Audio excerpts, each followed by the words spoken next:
Hello everyone. सभी बड़ों को मेरा सादर प्रणाम और छोटों को ढेर सारा आशीर्वाद, प्यार और दुलार।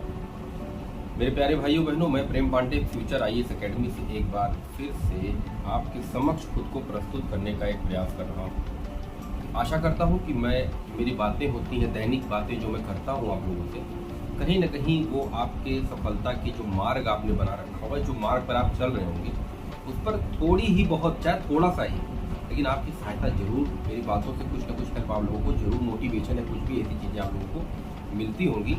इसके लिए मैं सादर आप लोगों का आभारी हूँ, आप लोग के प्यार का आभारी हूँ, आप लोग के आशीर्वाद का आकांक्षी रहूँगा। तो मेरे प्यारे भाइयों बहनों, आशा करता हूँ कि आप लोग स्वस्थ होंगे, मस्त होंगे और अपने लक्ष्य के प्रति हर दिन हर समय एक अडिग मोर्चा लेके अपने लक्ष्य पर लग गए। तो आइए शुरू करते हैं आज का ये अंक एक नई ऊर्जा और एक नई ताकत के साथ। तो हम लोगों ने कल हमने आपको कुछ भारतीय राज्य व्यवस्था में से किसी अच्छे पॉइंटों में मैंने आपको क्वेश्चन दिए थे कि आप इनको ये टॉपिक को पढ़ लीजिएगा।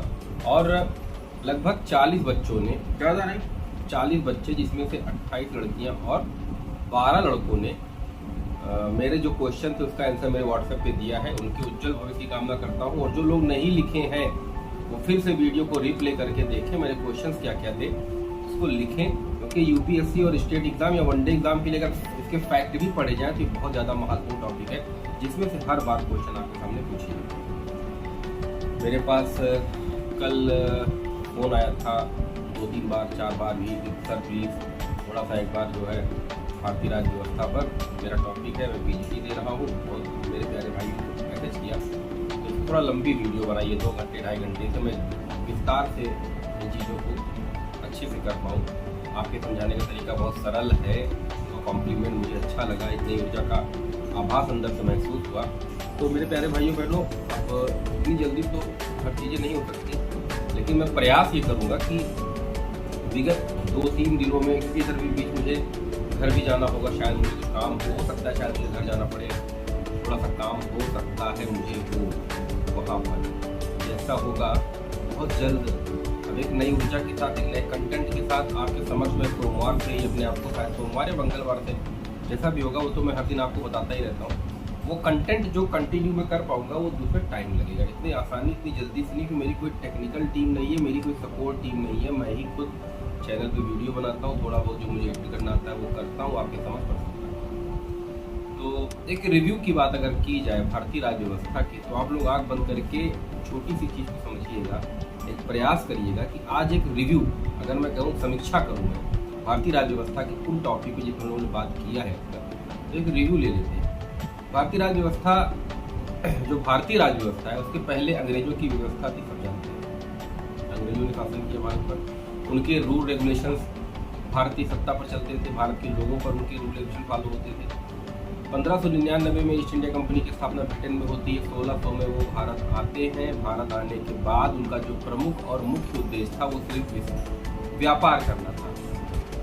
कपड़ा, सूती उद्योग, मसाला, तमाम प्रकार के व्यापार जो उस वक्त भारत में जो बहुत चरम सीमा पर रहे होंगे, उसका व्यापार थे, उनका प्रमुख उद्देश्य यही था। लेकिन यहाँ पर जब भारत वो आए तो यहाँ पर उन्होंने देखा 100 साल तक शासन किया, उनका प्रमुख उद्देश्य जो व्यापार था वो व्यापार ही करते रहे। लेकिन जब यहाँ पर उन्होंने देखा कि यहाँ के राजा, छोटी छोटी बैटल्स, इनका पूरा इतिहास देखा, समय समय पर तमाम बाहरी आक्रांताओं ने ऐसे इस देश पर आक्रमण किया और कब्जा किया, इनको लूटा खसोटा सब कुछ किया, तो आज हम व्यापार कर रहे हैं, तो क्यों ना व्यापार के साथ साथ इस देश में विस्तार किया जाए, तो थोड़ी बहुत पूंजी हम लोग कमा रहे हैं उसको बड़े पैमाने पर कमाया जाए। तो धीरे धीरे अंग्रेजों ने क्या किया, व्यापार के साथ साथ इंटरफेरेंस शुरू कर दिया, भारतीय शासकों के बीच में इंटरफेयर करने लगे।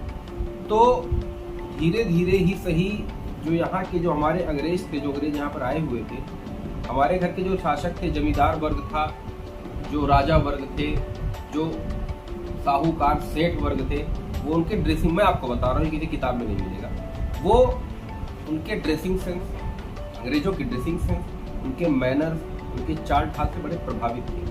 वो चाहते थे कि जिस तरह ये पहनते हैं, जिस तरह ये ओढ़ते हैं, जिस तरह ये चलते हैं, जिस तरह ये बात करते हैं, काश हमारे बच्चे भी इतनी सभ्यता के साथ बात करें। बहुत लोग, मैं आपको किसी किताब में ये चीज़ें नहीं मिलेंगी, बहुत सारे शासकों ने बहुत अपने बच्चों को विदेश भेज दिया उसी टाइम में, उन्हीं लोग की सभ्यता को सीखने के लिए, उन लोग की लैंग्वेज को सीखने के लिए विदेश भेज दिया पढ़ने के लिए, इतना ज़्यादा प्रभावित थे। तो व्यापार करने के लिए व्यापारी वर्ग भारत आया था, वो विस्तार करना शुरू कर दिया और महारानी एलिजाबेथ की परमिशन से ही वो भारत आए थे व्यापार करने के लिए, क्योंकि ब्रिटेन में महारानी या महाराज जो भी साम्राज्य होता है, जो सम्राट होता है, उसका शासन चलता रहा। तो उनकी परमिशन अनुमति पत्र लेकर आए थे कि हमारा मुख्य उद्देश्य सिर्फ व्यापार करना होगा, लेकिन यहाँ विस्तार करने लगे। तो महारानी ने यह सोचा कि जो व्यापार मंडली भारत में व्यापार करने के लिए गई है, इतना ज्यादा धन उगाही कर रही है, वो ब्रिटेन वापस लौट के ऐसा ना हो कि ब्रिटेन की सत्ता को पलटकर वो ब्रिटेन पे भी अपना कब्जा कर ले।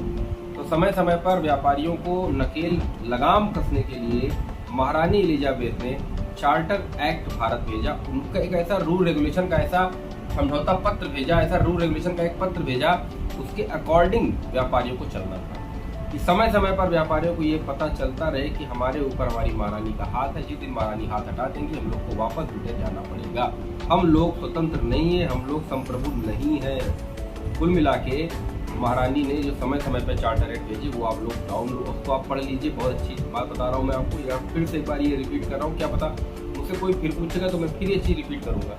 जैसे 1773 का रेगुलेटिंग एक्ट मोस्ट इंपॉर्टेंट है, 1781 act of settlement most important है, 1784 क्विट इंडिया एक्ट बहुत ज़्यादा इंपॉर्टेंट है, 1786 का राजलेख बहुत ज़्यादा इंपॉर्टेंट है, 1813 का राजलेख बहुत ज़्यादा इंपॉर्टेंट है, 1833 का बहुत ज़्यादा महत्वपूर्ण है, 1853 जो अंतिम चार्टर एक्ट है बहुत महत्वपूर्ण है, 1858 का मैग्ना कार्टा बहुत महत्वपूर्ण है, 1861 भारत शासन अधिनियम बहुत महत्वपूर्ण है, 1892 का भारत शासन अधिनियम बहुत महत्वपूर्ण है, 1909 मार्लियामेंटो सुधार अधिनियम बहुत महत्वपूर्ण है, 1919 मॉन्टेग्यू जेम्स कोड सुधार अधिनियम बहुत महत्वपूर्ण है, 1935 भारत शासन अधिनियम बहुत महत्वपूर्ण है, क्योंकि उसी भारत शासन अधिनियम से संविधान का 50% से ज्यादा, जो वर्तमान का संविधान है उसका 50% ज्यादा हिस्सा 1935 भारत शासन अधिनियम से लिया गया। अब मेरी बात समझिए, जितने टॉपिक्स मैंने अभी आपको स्टार्ट से बताए हैं यहाँ तक 1935 तक, ये भारतीय राज्य व्यवस्था के शुरू, जो भारतीय राज्य व्यवस्था हमारी है उसको शुरू होने के ठीक पहले के संविधान, अंग्रेजों की शासन व्यवस्था। तो जो टॉपिक हमने बताए, इस टॉपिक को एक बार रिपीट करिएगा, पुरानी वीडियो में इसको एक्सप्लेन थोड़ा बहुत किया गया है, इसके बेसिक्स बताए गए, इसके स्ट्रक्चर पर बात की गई है, इसके मीन्स पर बात की गई है, इससे बात कर जा चुकी है। तो इसको आप लोग एक नोट करिए, सादे पन्ने में लिखिए और इसको आप लक्ष्मीकांत से या एनसीईआरटी से या गूगल करके, जैसी भी आपकी इच्छा हो, इसके डिटेल को पढ़िए, इसके कंसेप्ट को समझिए और इसके फैक्ट जो महत्वपूर्ण, जो परिवर्तन इनके टाइम में हुए हैं, जो चेंजेस इनके टाइम में हुए हैं, उसको नोटबुक में लिखिए। क्योंकि इस टॉपिक में 1773 से लेके 1935 तक जितनी बातें मैंने अभी की हैं, इससे ज्यादा कुछ भी पढ़ने लायक नहीं है। इससे ज्यादा इसी टॉपिक से बाहर से कोई प्रश्न अगर आपको मिलता है तो प्लीज कमेंट करिएगा। हो सकता है इक्का दुक्का प्रश्न मिले, लेकिन जो वेल फोकस्ड टॉपिक है 1773 से लेके 1935 जितनी चीजें मैंने अभी बताई हैं, इससे ज्यादा कुछ महत्व नहीं। आप 1935 पढ़ेंगे, फिर 1942 पढ़ेंगे, 1946 कैबिनेट मिशन पढ़ेंगे, फिर 1945 में देश आजाद करा देंगे, माउंटबेटन प्लान्स आएंगे, भारत पाकिस्तान का डिवाइड होगा, फिर संविधान सभा बनेगी, संविधान के मेंबर्स आएंगे, बहुत सारे देशों से पढ़ के हमारा संविधान बनाया गया है, कितने मेंबर ने साइन किया है, फिर संविधान बन जाएगा। बनने के बाद फिर हम संघराज्य सूची पे डिस्कस करेंगे, संघराज्य सूची के बाद हम लोग आप नागरिकता पर बात करेंगे, नागरिकता पर बात करके हम लोग फंडामेंटल राइट्स पे आएंगे, उसमें फंडामेंटल ड्यूटीज पे आएंगे, फिर भारत के राज्य के नीति निर्देशों तत्वों पर आएंगे, फिर हम लोग संसद को उठा लेंगे, फिर हम लोग संसद में राज्यसभा, लोकसभा, प्रधानमंत्री सब आ जाएगा, एमएलए एमएलपी का चुनाव जो सब वो भी पढ़ लेंगे, विधानसभा पढ़ लेंगे, राज्यों की विधानसभाएं पढ़ेंगे, कितने शेड्यूल्स हैं उसको पढ़ेंगे, फिर राष्ट्रपति पढ़ लेंगे, फिर गवर्नर, राष्ट्रपति पढ़ लिया तो सेम गवर्नर को भी पढ़ लिया, जो राष्ट्रपति केंद्र में पावर है वही सेम पावर राज्य में राज्यपाल को है। यहाँ तक कि ये भी कहा जाता है कि राज्यपाल जो है राष्ट्रपति के प्रति क्या होता है, प्रसाद पर्यंत होता है, वो तो अलग बात है, लेकिन राष्ट्रपति, राज्यपाल जो होता है वो राष्ट्रपति का एजेंट होता है। वो राष्ट्रपति को जो भी राज्य में क्रियाकलाप चल रहा होता है उसकी जो सूचना होती है राष्ट्रपति को, राज्यपाल ही देता है। तो हर राज्य का राज्यपाल जो होता है वो राष्ट्रपति के प्रति भी सम्मुख, जो राष्ट्रपति के प्रति ही क्या होता है, वफादार होता है, उसका कर्तव्य होता है राष्ट्रपति को हर चीज से अवगत कराना। आपातकाल, राष्ट्रीय आपातकाल, राज्य आपातकाल, ये सब जो भी चीजें लगती है राष्ट्रपति राज्यपाल इन दोनों के मिलने से। राज्यपाल ने कहा था भाई इस राज्य का संविधान जो है, कानून जो है वो हमारे संवैधानिक रूप से नहीं चल रहा है, ये विफल हो रहा है, यहाँ का शासन विफल हो रहा है। तो राष्ट्रपति साहब क्या करेंगे? मंत्रिपरिषद की सलाह लेते हुए ठोंक देंगे उठा के राज्यपाल साहब जाइए। आज से सारा का सारा शासन किसके हाथ में चलाएंगे? राष्ट्रपति साहब के हाथ में चलाएंगे। राष्ट्रीय आपात कितनी बार लगा है राष्ट्रीय आपात, आप लोग मुझे बताइएगा। और आर्थिक आपात भारत में कितनी बार लगा है इसको मुझे कमेंट करके बताइए, लगा भी है कि नहीं लगा है। नेशनल इमरजेंसी लगी है, और जो बताइएगा मुझे नेशनल इमरजेंसी किसके समय में सबसे ज़्यादा बार लगाई गई है, मुझे कमेंट करके बताइएगा किसके समय में सबसे ज़्यादा बार नेशनल इमरजेंसी लगाई गई। इसको पढ़ने के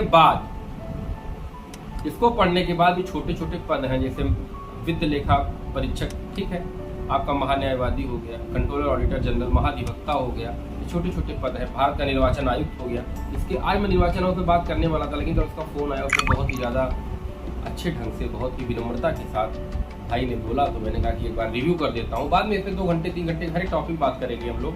हम आप लोगों के लिए ही यहाँ पर बैठे हुए हैं, हर दिन आप लोगों के लिए समक्ष आने का, आप लोगों के दिल में उतरने का एक प्रयास मात्र करता रहा हूँ और आगे भी करता रहूँगा। अगर आप लोग चाहेंगे 2 घंटे की वीडियो तो मैं ट्राई करूँगा कि 2 घंटे 1.5 घंटे इस चीज़ को डिटेल में पढ़ाया जाए। प्रयास करूँगा यार, मैं प्रयास करूँगा। आप लोग अगर अपना 100% मुझे दे रहे हो तो मैं अपना 100% आपको भी देने के लिए तैयार हूँ। मैं प्रयास करूँगा, अपना ट्राई करूँगा मैं कि हाँ मैं 2 घंटे 1 घंटे जो भी मेरी क्लासेस हो भारतीय राज्य व्यवस्था पर बनाता रहूँ। उसके बाद भारतीय इकोनॉमिक्स, भारतीय अर्थव्यवस्था पर बनेगा, भारतीय भूगोल बनेगा, वो तो चीज़ें बनती रहेंगी। लेकिन अब अकेला होने के नाते सारी चीज़ें मुझे कंटेंट करना रहता है, मुझे सब कुछ साधारण शब्दों में आपके समझ, थोड़ा सा मेहनत ज़्यादा है, मुझे खुद भी पढ़ना है, तो हर चीज़ें अपनी जगह पर सही है। मैं प्रयास करूँगा आप लोग के उज्जवल भविष्य के लिए, मैं दिन रात प्रयास करूँगा यार, रात में वीडियो बना के मैं आपको डालूंगा, मैं डालूंगा, मेरी ड्यूटी है। लेकिन जो मैं दे रहा हूँ वो करना आपकी ड्यूटी है, क्योंकि ताली एक हाथ से बजा के दिखाइए ना, बजती है नहीं बजेगी ना। और मैं पढ़ाता हूँ तो मज़ा आता है, ये सब लोग जानते हैं कि दैनिक भाषा का प्रयोग करते हुए, मैं क्षेत्रीय भाषाओं का प्रयोग करते हुए चीज़ों को पढ़ाने का एक प्रयास करता हूँ। लोगों के दिल में उतरने के लिए नहीं, आपके दिमाग में उतरने का प्रयास करता हूँ मेरे प्यारे भाइयों। जितने टॉपिक आज मैंने डिस्कस किए, जितने मैंने कल डिस्कस किए, प्लीज़ उसको आज और कल दोनों वीडियो को मिलाइएगा, लिख लीजिए क्या चीज़ें मैंने डिस्कस की है, और उसको जल्दी आज पढ़ लीजिए, क्योंकि कल से कंटेंट में एक बार भी बैक करने वाला नहीं हूँ। कल हम लोग बात करेंगे निर्वाचन आयोग पे, जो आज करने वाला था, लेकिन मैं आज फिर से मैंने एक बार रिप्ले कर दिया है। और जो एक बात और बता दूँ, जिसके पास लक्ष्मीकांत नहीं है वो कठोर शब्दों में सुन ले कि लक्ष्मीकांत ले ले, एनसीईआरटी ले ले, ज्योग्राफी की एनसीईआरटी, इकोनॉमिक्स की एनसीईआरटी, सब आपके हाथ में होनी चाहिए। ये बेसिक हथियार है आपके युद्ध के लिए, और आपके पास नहीं है तो अभी इसी वक्त वीडियो देखने के बाद, वीडियो को खत्म होने के बाद तुरंत जाइएगा, पहले एनसीईआरटी लीजिए, लक्ष्मीकांत साहब को ले गई, तब आगे की वीडियो, तब आगे की जो संरचना होगी, जो आगे की जो प्रणाली होगी, उस पर हम बात करेंगे। आशा करता हूँ कि आप लोग मेरी बातों को फॉलो करेंगे और मेरी बातों को मानेंगे। थोड़ा बहुत मैं भी आपका भाई ही हूँ, आप मेरी बातों को मानेंगे तो अभी जाकर ये काम कर देंगे। जिनके पास है वो तो ऑलरेडी पढ़ेंगे ही, लेकिन जिनके पास नहीं वो जरूर आज परचेज करेंगे। मेरे प्यारे भाइयों बहनों, आज का ये अंक इन्हीं शब्दों के साथ मैं यही खत्म कर रहा हूँ। कल से थोड़ा वीडियो को मैं सोचूंगा, बड़ा करूँगा, थोड़ा प्रयास करूँगा। तो आज का ये अंक यही समाप्त कर रहा हूँ। जय हिंद, जय भारत।